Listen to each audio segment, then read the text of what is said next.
మనం ఈ IUI procedure చేయడానికి సెమెన్ శాంపుల్ తీసుకుంటారు కదా, సో అప్పుడు గ్యాప్ ఎంత ఉండాలన్నారు, ఎన్ని డేస్ గ్యాప్ ఉండాలి? సో యూజువల్గా గ్యాప్ అనేది 3 days ఎక్స్పెక్ట్ చేస్తామన్నమాట.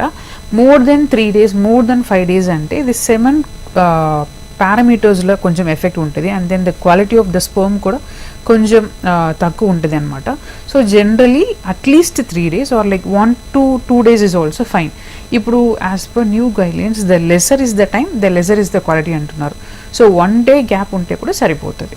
ఓకే, కొంతమంది ఇప్పుడున్న సిచ్యువేషన్స్లో, ఇప్పుడున్న జనరేషన్లో లేట్ మ్యారేజెస్ చేసుకుంటూ ఉన్నారు కదా, 35+ అలా ఉన్న వాళ్ళకి ఐయుఐ సజెస్ట్ చేస్తారా మీరు జనరల్గా?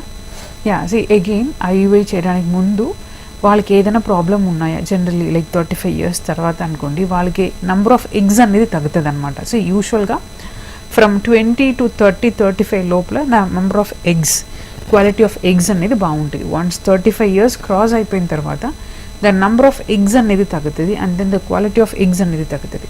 So generally more than 35 years age అనుకోండి, అండ్ దెన్ మీకు పెళ్ళి అయ్యి మేబీ 1 year 2 years తక్కువనే ఉన్నాయనుకోండి, ఫస్ట్ ప్రాబ్లం ఏదైనా ఉన్నాయా లేదా అని చూసుకోవాలి.